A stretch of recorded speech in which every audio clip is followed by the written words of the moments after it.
Queridos irmãos, a paz do Senhor. Podem tomar os vossos assentos, por favor, muito obrigado.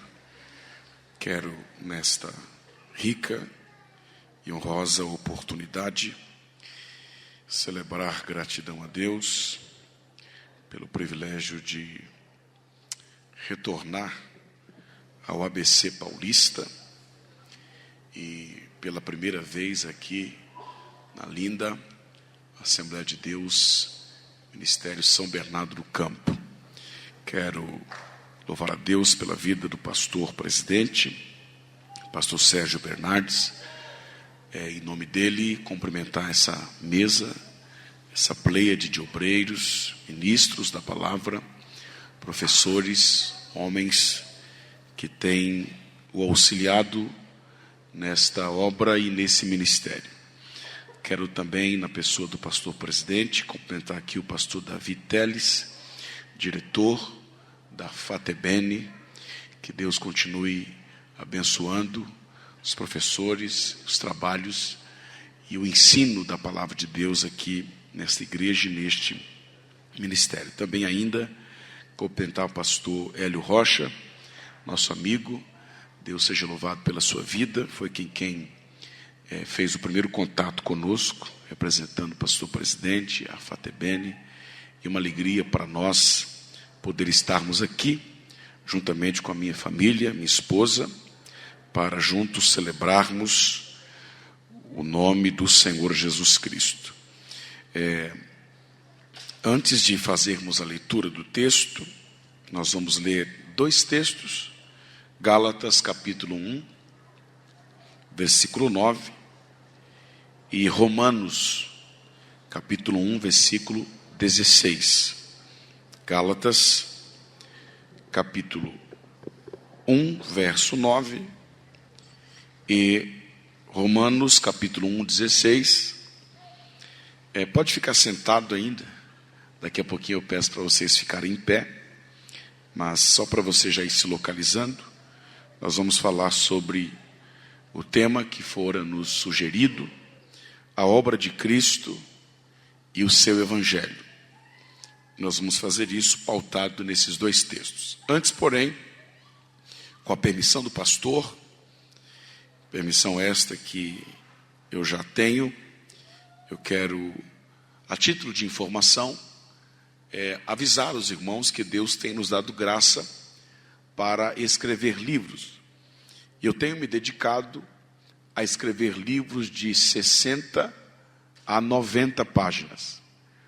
Porque eu entendo que o brasileiro trabalha muito e dispõe de pouco tempo para a leitura. E também entendo que o que vai fazer diferença na sua vida não são os livros que você tem, e sim os livros que você leu. Daqui a alguns anos, você será o resultado dos livros que você leu e das mensagens que você ouviu. Alguém disse com muito acerto que um homem que não lê não tem nenhuma vantagem sobre um homem que não sabe ler. Mas Deus tem nos dado graça e estratégia para escrever livros profundos e de fácil leitura. Modéstia à parte, geralmente quem compra lê e até relê 1, 2, 3 vezes, porque são livros profundos e de fácil leitura. Eu trago aqui 2 livros sobre ministério e pregação. São livros que estão no campo da homilética. Homilética é o ramo da teologia disciplinar que estuda a arte da pregação. Pregação é considerada uma arte porque envolve 3 artes: comunicação, que é a arte de falar; oratória, que é a arte de falar bem, ser bem entendido, ser bem compreendido em suas palavras; e a retórica, que é a arte da persuasão, do convencimento pela palavra. Mas eu tenho dito que pregação é a única arte que não faz de quem a pratica um artista. Pregação é a única arte que não faz de quem a pratica um artista. Pregadores não são artistas, são servos e servas do Senhor, profetas e profetisas da sua palavra. E aqui eu tenho escrito 2 livros sobre ministério e pregação, que irão lhe abençoar muito. Eu tenho escrito um livro chamado O Discurso de Pedro, uma análise homilética do sermão que ganhou 3.000 almas. Aqui você vai descobrir quais foram os segredos do pregador e da pregação que ganhou 3.000 almas para Jesus e como aplicar esses segredos no seu ministério e na hora em que você for pregar. O professor aqui não sou eu, é o próprio Espírito Santo quem usou Pedro no dia de Pentecoste para pregar uma mensagem perfeita que gerou resultados extraordinários. E nós vamos extrair lições sobre pregação, sobre ministério, a partir do discurso de Pedro. Ainda sobre ministério e pregação, eu tenho escrito um livro chamado A Pregação de Jonas, uma análise do sermão mais breve da história. Jonas foi o pregador que pregou o menor sermão da história. A pregação de Jonas em Nínive não foi de 5 minutos. A pregação de Jonas em Nínive foi de apenas 5 palavras. Jonas não queria que ninguém se convertesse, mas a cidade inteira se converteu. Havia na cidade de Nínive 120.000 pessoas que não sabiam a diferença entre a mão direita e a mão esquerda. Aí eu pergunto, qual que é o tipo de pessoa, qual que é a faixa etária de gente que não sabe a diferença entre a mão direita e a mão esquerda? Crianças. Então havia em Nínive aproximadamente 120.000 crianças de 5 anos para baixo. Se havia em Nínive 120.000 crianças, estima-se que na grande cidade de Nínive havia aproximadamente 600.000 pessoas. Jonas pregou uma mensagem de apenas 5 palavras e 600.000 pessoas se converteram. Às vezes a gente prega 1 hora, quer que todo mundo se converta e ninguém se converte. Jonas pregou 5 palavras, não queria que ninguém se convertesse e a cidade inteira se converteu. É que o pregador não administra o resultado da sua pregação. O pregador prega e é Deus quem cuida do resultado. O semeador não saiu a colher, o semeador saiu a semear. Você semeia e é Deus quem colhe a semente da sua palavra. Um livro muito profundo, talvez um dos livros mais profundos que escrevi. Você vai mergulhar profundamente, mais uma vez, na história e no livro de Jonas. Também o livro que escrevi juntamente com a minha esposa, especialmente para as mulheres. Na verdade, este livro, pastor Sérgio, é uma homenagem a todas as mulheres que buscam ter comunhão com Deus em meio a uma vida atarefada. O título do livro é Marta ou Maria? Por que escolher uma, se você pode ser o melhor das duas? Este livro é sobre servir como Marta e adorar como Maria. Como encontrar o ponto de equilíbrio entre trabalho e adoração e trabalho. Este livro é sobre ter mãos de Marta e coração de Maria. Por último, 2 lançamentos que eu tive o privilégio de lançar agora esta semana nos Estados Unidos da América.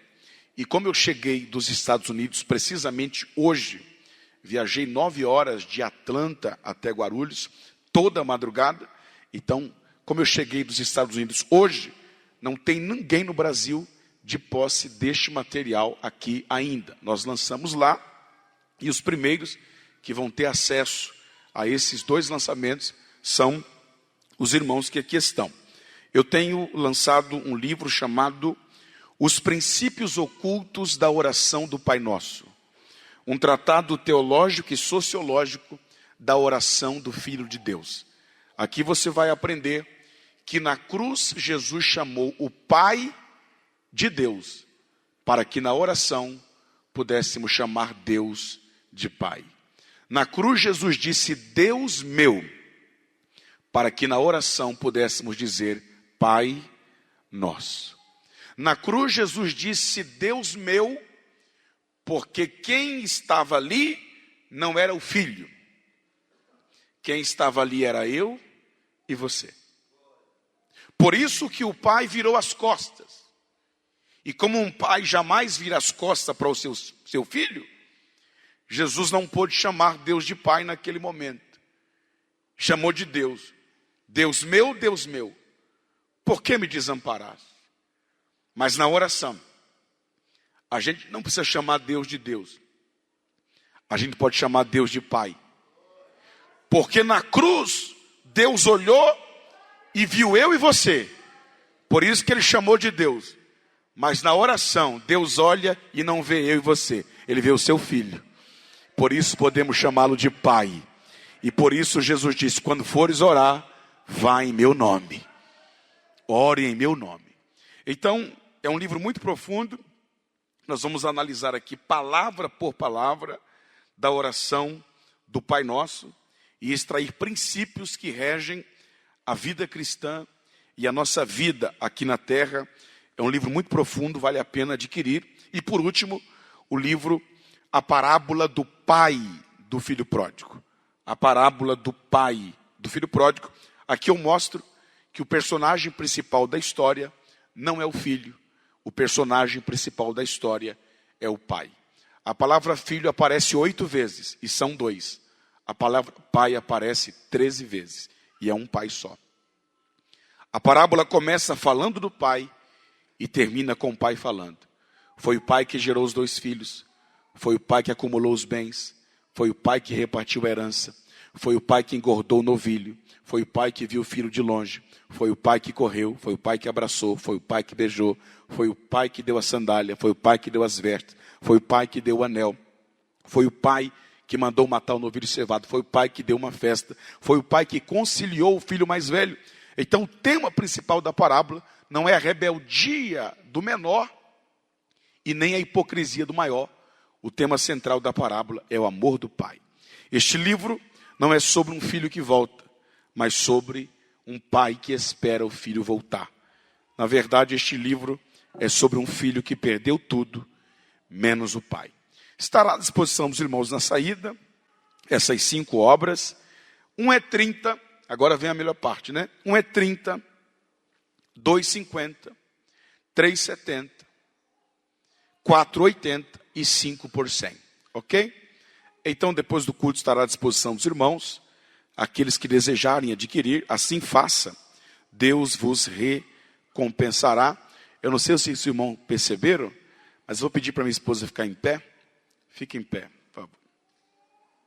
Nós estamos no projeto Criança Esperando. Criança Esperando 3, pastor.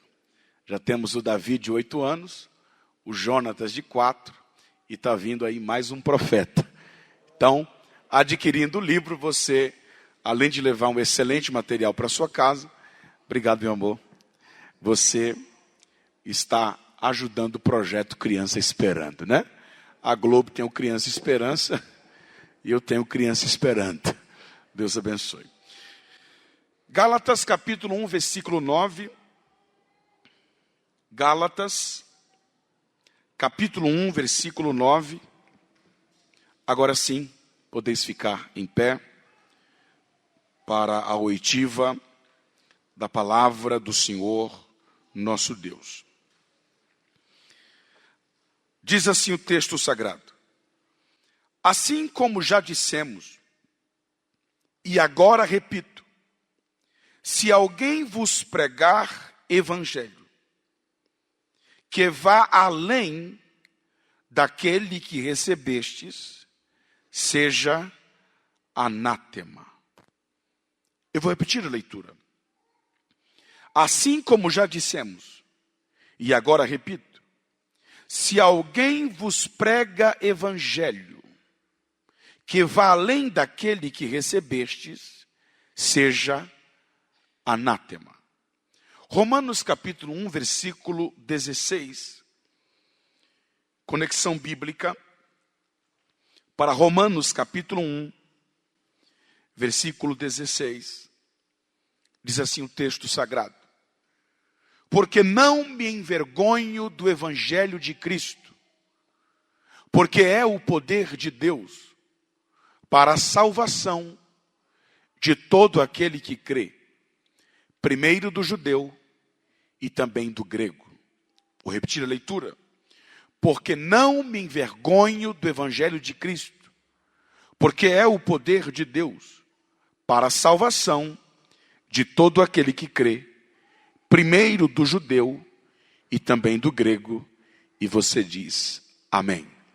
Poder sentar.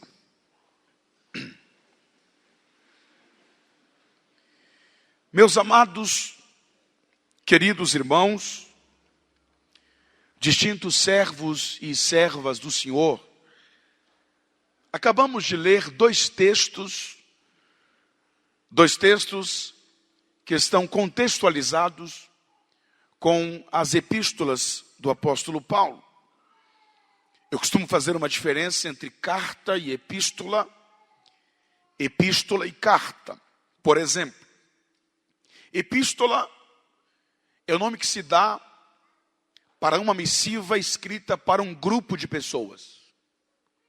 Por isso, epístola aos Romanos, epístola aos Gálatas, epístola aos Coríntios, porque epístola é uma missiva, é uma mensagem escrita para um grupo de pessoas. Agora, carta tem uma conotação mais particular, individual. Então eu gosto de fazer uma distinção entre as cartas de Paulo e as epístolas de Paulo. A quem não faça essa distinção, e não estou dizendo que está errado não fazê-la, mas eu prefiro chamar de epístola aquelas missivas que foram escritas para um grupo de pessoas, e prefiro chamar de cartas aquelas mensagens que foram escritas para apenas uma pessoa. Por exemplo, carta a Timóteo, carta a Tito, carta de Paulo a Filemão. Ou seja, epístola é o nome que se dá para uma mensagem escrita a um grupo de pessoas, e carta é o nome que se dá a uma missiva escrita apenas para uma pessoa em particular. E dentro desse contexto, eu gostaria de trabalhar, à guisa de introdução, de notas introdutórias, visto que o nosso assunto é o Evangelho, o estudo do Evangelho de Cristo e da obra de Cristo dentro da Epístola de Paulo aos Gálatas. Eu gostaria de, nesta noite, como terei outra oportunidade, a título de introdução, falar um pouco sobre o Evangelho, a obra de Cristo e o Evangelho dentro da teologia paulina, que é o tema que nos fora proposto para esta noite. Quando nós abrimos a nossa Bíblia na Epístola do apóstolo Paulo aos Romanos, nós iremos perceber que a Epístola de Paulo aos Romanos trata-se de uma epístola de apresentação. Ou seja, Paulo está escrevendo essa missiva a fim de apresentar para os romanos duas coisas. Primeiro, o Evangelho. Segundo, a sua própria pessoa. Então Paulo usa essa missiva, primeiro para uma apresentação pessoal, e segundo para a apresentação do verdadeiro Evangelho. E aí você descobre a causa de Paulo ter escrito essa epístola. Haviam chegados em Roma alguns falsos mestres, alguns falsos ensinadores, alguns falsos profetas. E esses falsos mestres haviam envenenado o coração dos romanos, número 1, contra Paulo. Número 2, contra o evangelho que Paulo pregava. Então Paulo jamais tinha pisado em Roma. A igreja de Roma fora fundada pelos discípulos do apóstolo Paulo, mas o próprio Paulo jamais tinha pisado em Roma. Ele ansiava, planejava, e já tinha até planejado algumas vezes ir, mas foi impedido, foi impossibilitado de fazê-lo. E o que ocorre é que falsos mestres acabaram chegando em Roma primeiro do que Paulo, e envenenado o coração dos romanos contra o apóstolo Paulo e contra o evangelho que Paulo pregava.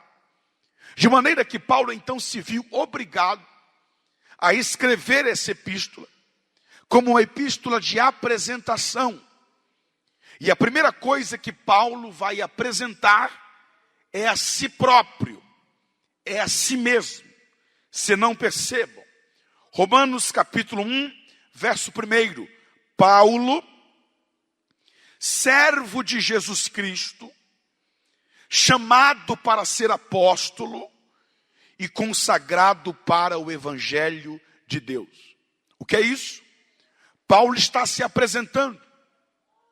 Paulo está tentando desfazer a falsa imagem que aqueles falsos mestres haviam feito de Paulo em Roma. E em sua apresentação, Paulo vai dar 3 credenciais para a igreja de Roma. Número 1, servo. Número 2, chamado. Número 3, consagrado. Observe a escada ministerial que Paulo está apresentando. Servo, chamado, consagrado. Ele é servo de Cristo, ele é chamado para o apostolado e ele foi consagrado para o evangelho. E aqui você descobre qual deve ser a sequência do ministério. Número 1, servo. Número 2, chamado. E número 3, consagrado. Esta é a sequência. Primeiro você é servo. Primeiro você aprende a servir. Primeiro você aprende que ministério não é sobre governar pessoas. Ministério é sobre servir a Deus e as pessoas. Depois que você se torna servo, aí sim você é chamado. Depois que você é chamado, por último, você é consagrado. Essa ordem não pode ser invertida.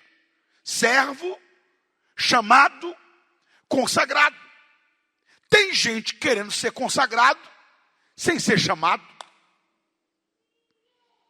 E tem gente querendo ser chamado sem ser servo. Mas Deus está dizendo esta noite: quer ser chamado? Seja servo. Quer ser consagrado? Seja chamado. Então, consagração demanda chamada. E chamada demanda serviço. Porque ministério não é título. Ministério é serviço. Deus não tem título para nós. Deus tem serviço para nós. Quando você abre a Bíblia em Atos capítulo 6, está lá na epígrafe a instituição dos diáconos. Mas quando você lê o texto, eles não recebem o título de diácono. Porque esse título de diácono, ele só vai surgir na igreja de Filipos. Depois, lá na frente. E a igreja de Filipos só surgiu depois de Atos 16. Em Atos 6, a igreja está num estado primitivo em que ainda não havia o cargo de diácono, a credencial de diácono, o título de diácono. Então, o que eles receberam em Atos 6, aqueles 7, não foi o título de diácono, foi o serviço de diácono. Porque o texto diz: os apóstolos chamaram os discípulos e disseram: vamos escolher 7 homens, nós vamos nos consagrar à oração e à palavra, E nós vamos delegar a esses 7 este serviço. O texto não diz que eles foram consagrados a diácono. O texto diz que eles receberam o serviço de diácono. Então, eles não precisaram de título para fazer o serviço. Porque tem gente que tem título, mas não tem serviço. Tem gente que não tem o título, mas tem o serviço. E aqui o que importa não é o título. Aqui o que importa é o serviço. Então, Paulo está se apresentando. E a primeira identidade de Paulo, a primeira credencial de Paulo para os romanos é esta: servo de Cristo. Segundo, chamado para o apostolado. Terceiro, consagrado para o evangelho.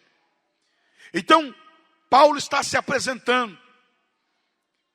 Quando Paulo diz que ele é servo de Cristo, chamado para ser apóstolo e consagrado para o evangelho, Paulo então desfaz a falsa imagem que aqueles falsos mestres haviam feito dele em Roma. Ok.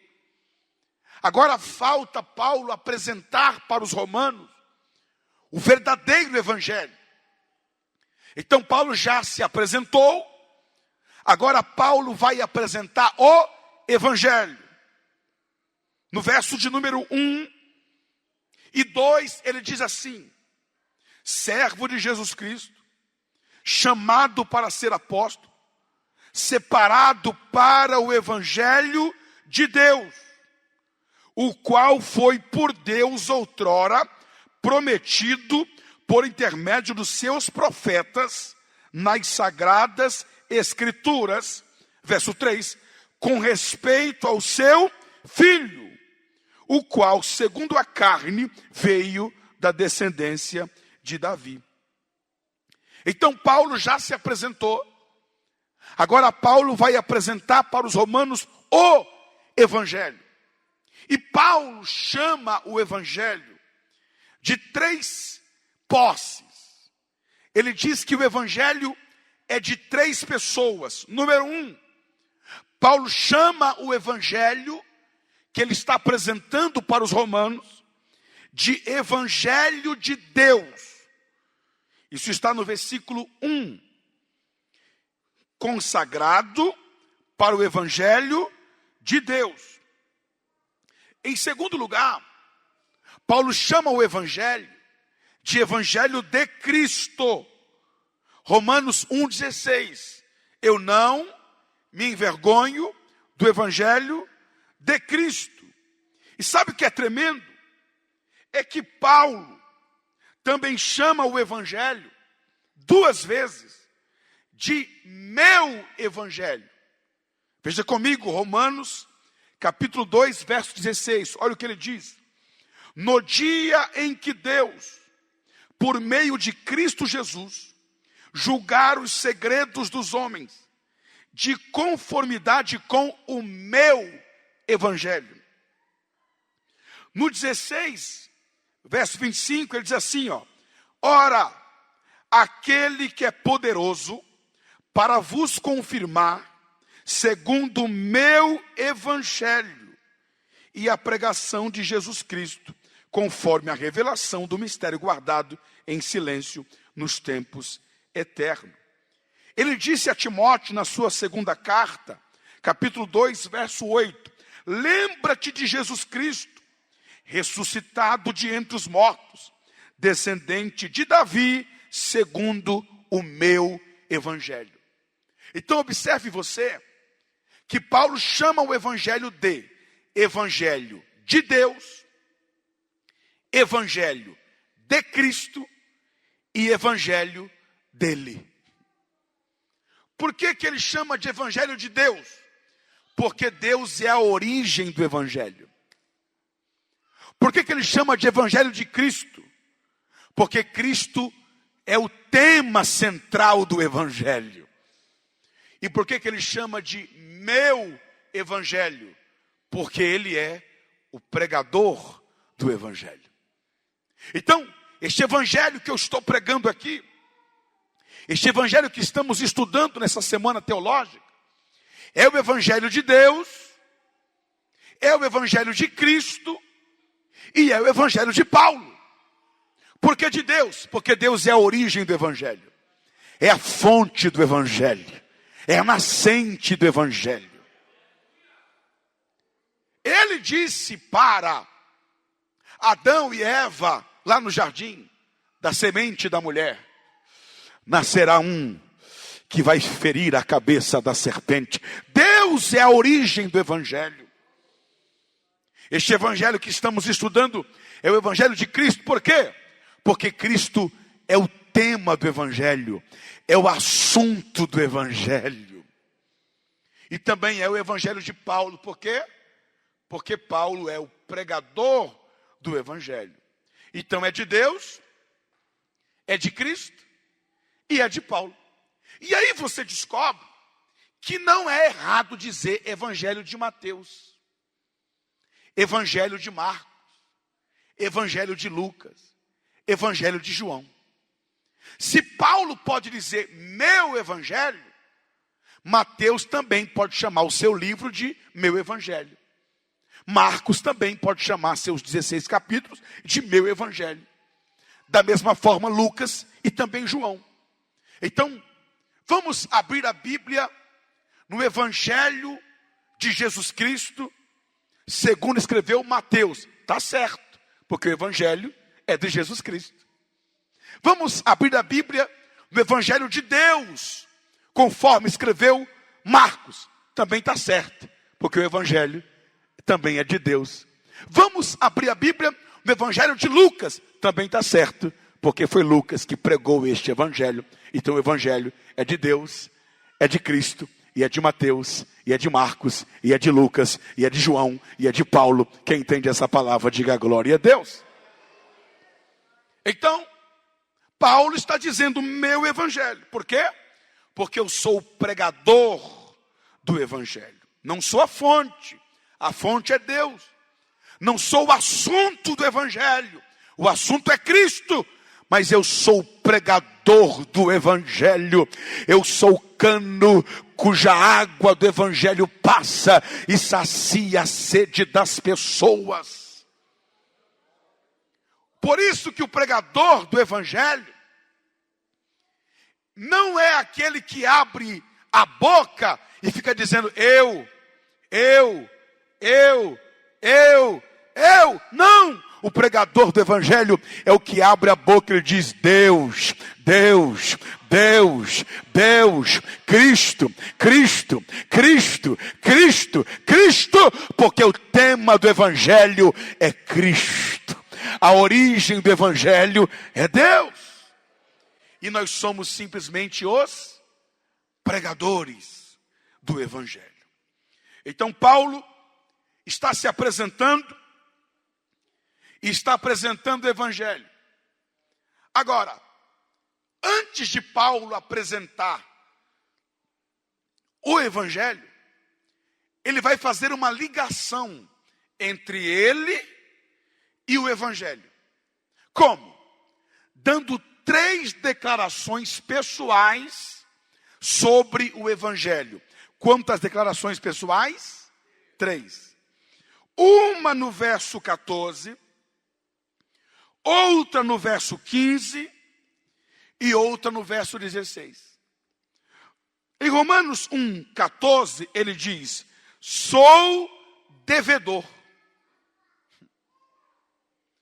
No 15 ele diz, estou pronto a pregar. E no 16 ele diz, não me envergonhe.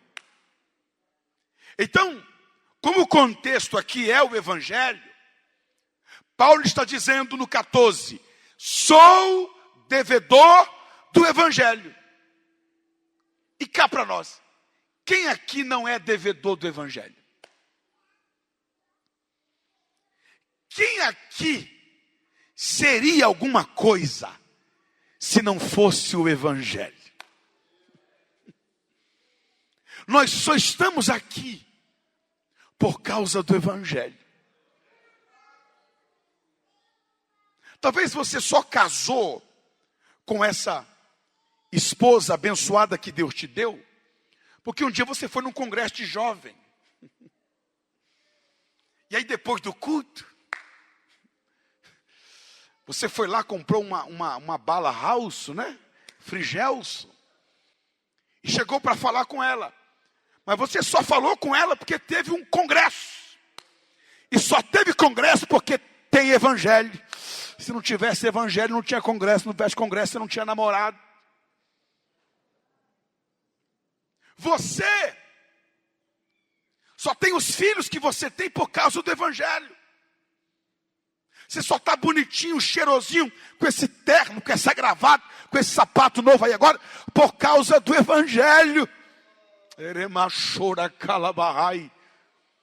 Tem gente aqui que se não fosse o evangelho, uma hora dessa estava no crack, estava na droga, estava esquelético, não tinha esposa, não tinha filhos, não tinha casa, não tinha família, mas o evangelho te alcançou, o evangelho te restaurou. Só quem é devedor do evangelho aqui, levante a mão, dê um bravo de glória a Deus.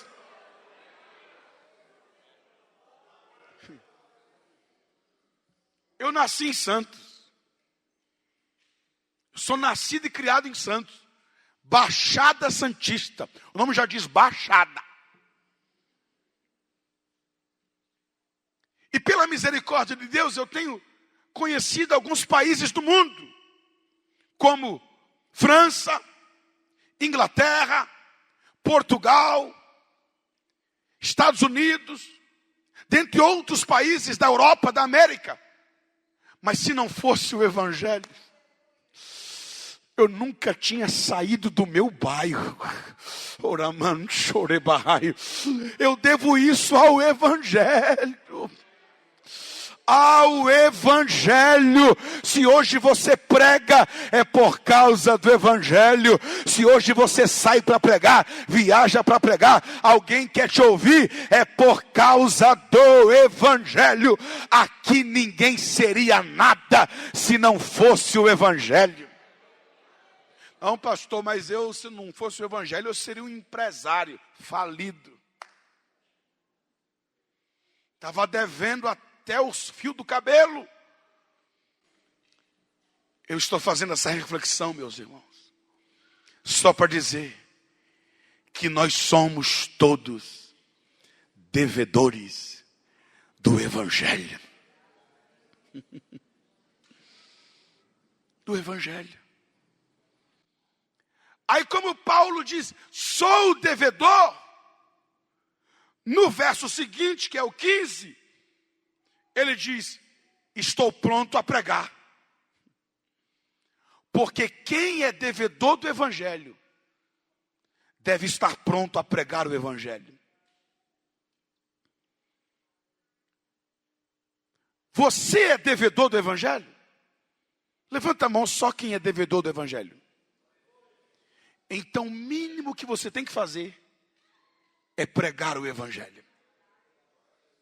E eu vou dizer uma coisa: pregação não é chamada. Eu vou repetir isso aqui.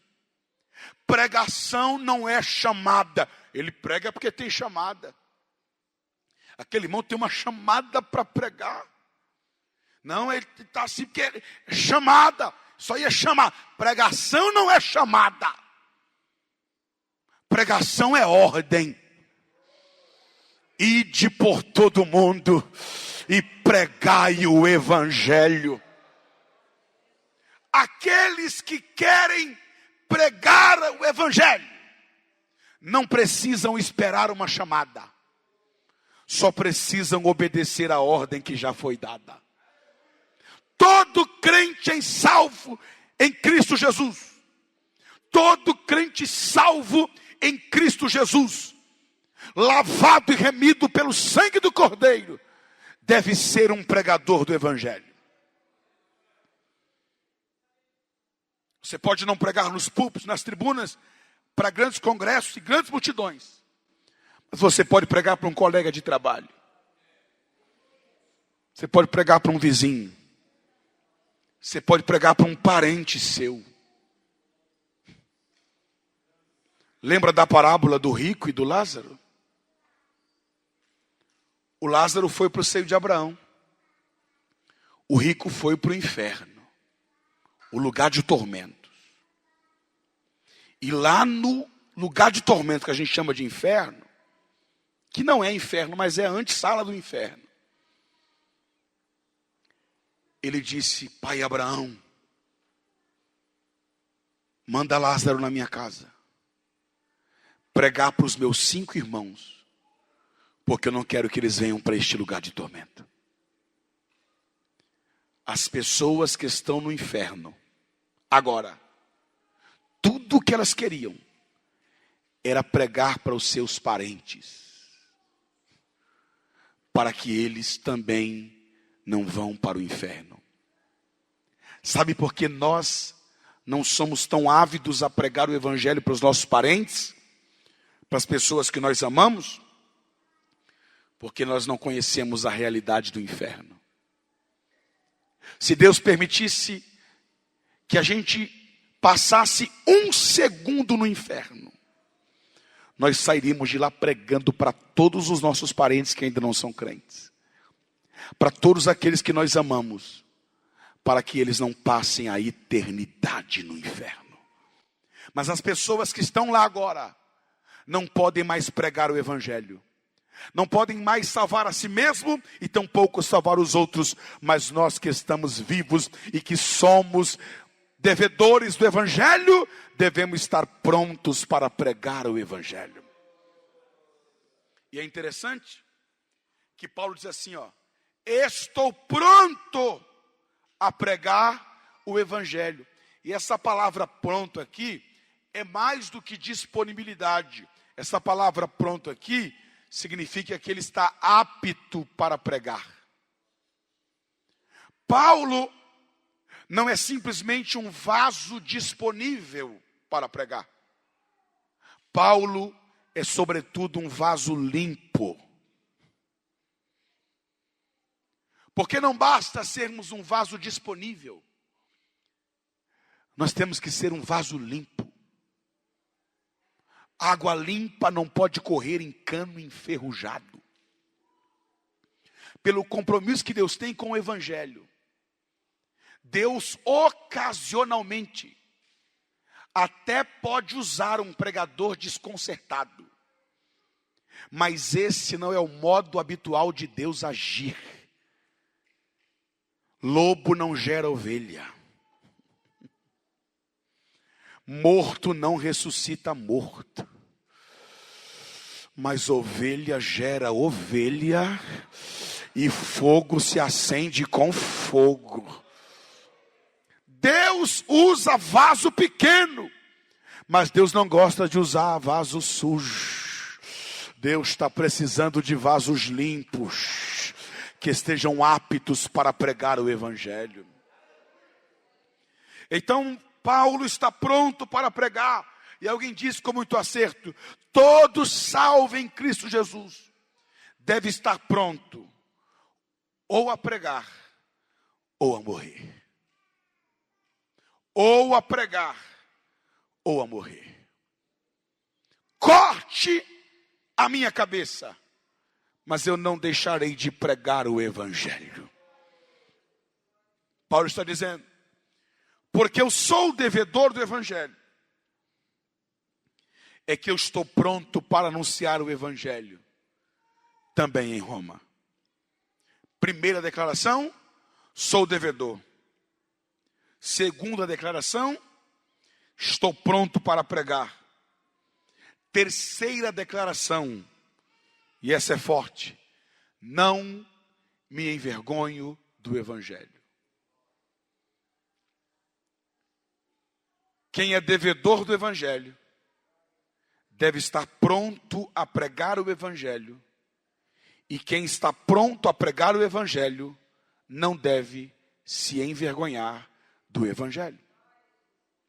Agora, como o assunto é o evangelho, existem 3 grupos na igreja. Existem 3 grupos na igreja. Pasmem. em relação ao evangelho. Primeiro, existem aqueles que, como Paulo, não se envergonham do evangelho. Existem aqueles que, ao contrário de Paulo, se envergonham do evangelho. E o pior, existem aqueles que envergonham o evangelho.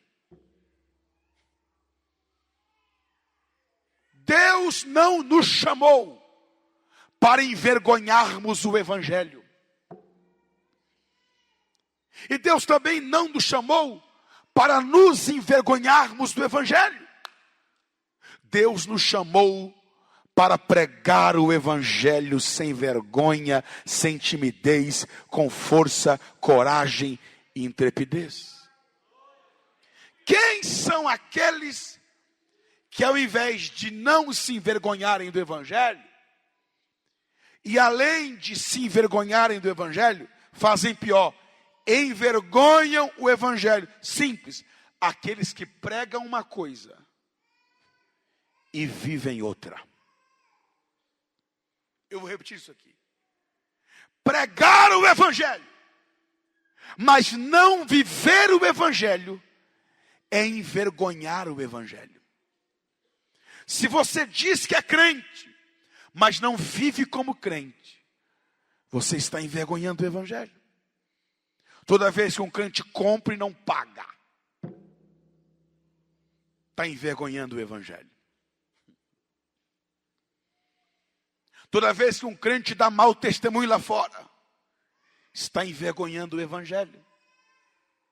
Toda vez que um motorista coloca um adesivo no carro, Deus é fiel, foi Deus quem me deu, Jesus Cristo salva, mas vive brigando no trânsito, vive fazendo gestos obscenos no trânsito, com adesivo Jesus salva atrás, está envergonhando o evangelho.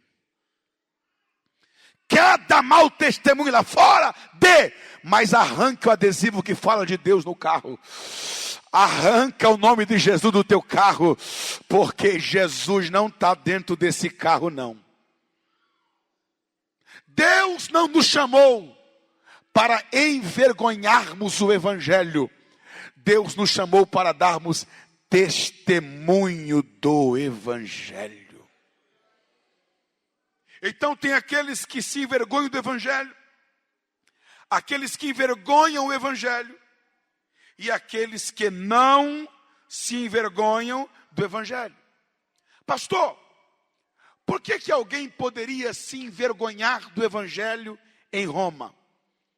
Por que Paulo sugere que alguém poderia se envergonhar do evangelho em Roma? Simples. O evangelho vinha de Jerusalém. E Jerusalém era uma cidade pequena que Roma tinha conquistado. Roma era a capital do império, a cidade mais importante da época. E Jerusalém, uma cidade pequena que os romanos tinham conquistado. Para que um romano ia dar ouvidos a um evangelho que vinha de Jerusalém? Segundo motivo, para que Paulo se envergonhasse do evangelho. O evangelho vinha dos judeus.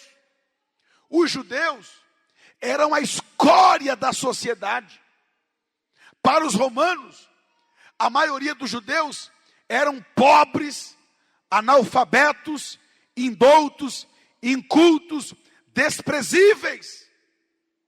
Por que um romano ia dar ouvido a um evangelho que veio dos judeus, um povo que eles desprezavam? Terceiro motivo, para Paulo se envergonhar do evangelho. O evangelho era sobre um judeu que se dizia ser o filho de Deus e que acabou morrendo crucificado. E a morte de cruz era o método romano de matar o mais vil, o mais indigno, o mais desprezível criminoso. Para que um romano ia dar ouvidos a um evangelho que veio de Jerusalém, que veio dos judeus, e que falava de um judeu que morreu crucificado. Não faltavam razões humanas para Paulo se envergonhar de pregar o evangelho em Roma. Mas diante de todos esses motivos, Paulo se levanta com autoridade e diz: eu não me envergonho do evangelho. Eu não me envergonho do evangelho.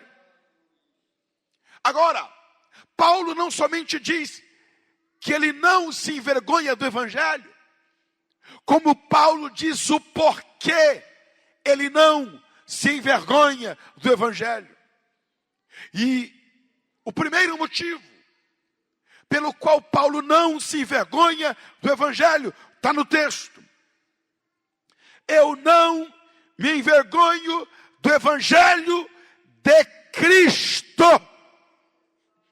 E tem outro? Tem. Tem outros evangelhos? Tem. O que mais tem aí são evangelhos. Mas Paulo não está dizendo: eu não me envergonho dos evangelhos. Porque tem evangelho aí que dá vergonha mesmo. Tem evangelho aí que a gente diz: não, eu sou crente, mas eu não concordo com isso.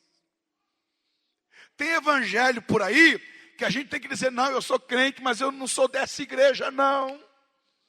Porque dá vergonha. Paulo não está dizendo: eu não me envergonho de qualquer evangelho. Paulo está dizendo: eu não me envergonho do evangelho de Cristo. De Cristo. O evangelho do fuxico gospel, eu me envergonho. O evangelho da fofoca gospel, eu me envergonho. O evangelho de espalhar o pecado dos outros, eu me envergonho. O evangelho das quermesses gospel, eu me envergonho. O evangelho das festas juninas gospel, eu me envergonho. O evangelho da festa country gospel, eu me envergonho. O evangelho do carnaval gospel, eu me envergonho. Mas o evangelho de Cristo, eu não me envergonho.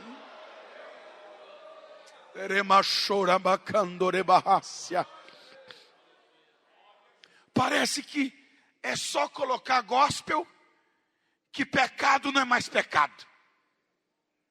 Fuxico é pecado? É pecado. Mas se for fuxico gospel, aí vai. Fofoca é pecado? É. Mas se for fofoca gospel, tudo bem. Carnaval é pecado? É. Mas se colocar carnaval gospel, passa. Boate é pecado? É. Mas se for boate gospel, night gospel, forró gospel, funk gospel, aí dá. Daqui a pouco vai ter inferno gospel, para colocar crente que não gosta do verdadeiro evangelho de Cristo. Quem concorda com esta palavra, levante a mão e dê um bravo de glória a Deus. Paulo está dizendo: eu não me envergonho do evangelho de Cristo. De Cristo. Esse evangelho que promete casa, que promete carro, que promete dinheiro, que promete riqueza, eu me envergonho todo dia. Mas o evangelho do Cristo que morreu na cruz do Calvário, eu não me envergonho. O primeiro motivo pelo qual Paulo não se envergonha do evangelho é porque é o evangelho de Cristo. Ou seja, Paulo não se envergonha do evangelho por causa da origem do evangelho. E qual é a origem do evangelho? Cristo. Qual é a origem do evangelho? Deus. Aí eu te pergunto hoje à noite: que se envergonhar de entregar um recado que vem de Deus? Por que se envergonhar de uma mensagem que foi Deus quem mandou você entregar? Eu estou me lembrando de um aluno muito tímido, daqueles que entrava mudo e saía calado na sala de aula, daqueles que tinha vergonha até de levantar o dedo para fazer uma pergunta. Pense num aluno tímido, muito tímido, envergonhado. Ele tinha vergonha de perguntar, até para ir no toalete ele tinha vergonha de pedir. Mas ele era um bom aluno, suas notas eram ótimas. E aquele aluno foi indicado pelos professores para fazer parte do grupo dos monitores da escola. E cada sala elegeu um monitor. E aquele aluno muito tímido foi eleito. Aí entre os monitores fizeram uma votação e elegeram ele como chefe dos monitores da escola. Aí de vez em quando, por ser o chefe dos monitores da escola, aquele aluno era convidado na diretoria. O diretor passava para ele um recado e ele tinha que entrar em todas as salas para dar o recado do diretor.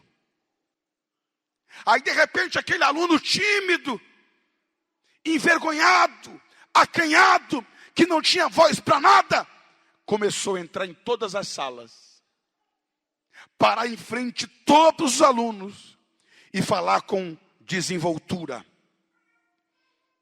o recado que ele tinha recebido do diretor. Por que que por ele tinha vergonha de falar? Porque ele era tímido. Mas porque quando o recado era do diretor, a timidez ia embora, a vergonha ia embora, e ele entrava em todas as salas, parava tudo quanto é aula, e entrava com o peito estufado, com a cabeça levantada. Por quê? Porque o recado que ele trazia para a sala de aula não vinha de qualquer pessoa. O recado que ele trazia vinha do diretor da escola. A mensagem que ele trazia vinha do diretor da escola. Pastor, não entendi, vai entender agora. A escola é um mundo, os alunos são as pessoas, o mensageiro é você e o diretor é Jesus Cristo de Nazaré. Então saiamos pelas escolas, pelas salas, pelo mundo, trazendo a mensagem que a gente tem do diretor do universo. Para que se envergonhar de entregar uma mensagem que vem de Deus? Se foi Deus quem mandou você falar, se foi Deus quem mandou você abrir a boca, vai lá e fale. Ah, mas eu não sei se eu vou convencer. Quem te falou que a sua função é convencer? A sua função não é convencer, sua função é pregar. Quem vai convencer é o Espírito Santo de Deus. Pastor, não vou falar de Jesus para ele, não vou pregar o evangelho para ela, porque eu não sei se ele vai aceitar. A tua função não é saber, tua função é pregar, tua função é semear. A semente quem colhe é Deus, o resultado quem dá é Deus. Porque não depende do semeador, também não depende da semente, depende da terra. E a sua função não é saber qual terra vai aceitar e qual terra não vai aceitar. Sua função é espalhar a preciosa semente, é levar a mensagem do diretor do universo. Eu não me envergonho do evangelho, porque esse evangelho tem uma origem. E a origem do evangelho é Cristo. Segundo motivo, porque Paulo não se envergonha do evangelho. Eu não me envergonho do evangelho. Eu gosto disso aqui. Eu não me envergonho do Evangelho de Cristo, porque é o poder de Deus. Paulo está dizendo, para que se envergonhar do poder? Já viu alguém se envergonhar do poder? A gente se envergonha da fraqueza. Agora, do poder, eu nunca vi ninguém se envergonhar do poder. Aliás, o que mais Roma gostava era de poder. Dizia que a sabedoria estava com os gregos, mas o poder estava com os romanos. Roma era a capital do império, era a senhora do universo. Tudo o que eles gostavam era de poder. Aí Paulo está dizendo, então é lá que eu vou pregar. Porque se os romanos gostam de poder, é poder que eu vou mostrar para eles. Eu não me envergonho do Evangelho de Cristo, porque o Evangelho de Cristo é poder, é poder, é poder, é poder, é poder. Alguém está entendendo? Eu vou repetir. O Evangelho é a essência do Evangelho, a natureza do Evangelho, é o poder de Deus. Não entendi, pastor? Vai entender agora. Paulo está dizendo, Roma tem poder, o imperador tem poder, César tem poder, a capital do império tem poder, mas o Evangelho não tem. O Evangelho é o próprio poder de Deus.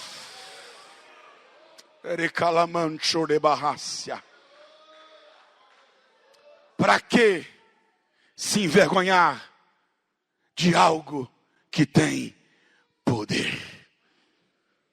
Eu estava pregando numa manhã em Aparecida do Rio Negro, interior do estado do Tocantins. Terminei de pregar, começamos a orar. Jesus batizou 52 crentes com o Espírito Santo. Quando eu fui entregar o microfone, o pastor disse, faça o apelo. Quando eu fiz o apelo, veio à frente uma senhora aceitar Jesus juntamente com a sua filha de 10 anos de idade, cega de nascença. Não é o meu dom. O meu dom é o da palavra. Mas naquele dia Deus me revelou que o motivo pelo qual aquela criança tinha nascido cega é porque tinha sido feita uma obra maligna contra a vida daquela criança quando ela ainda estava no ventre.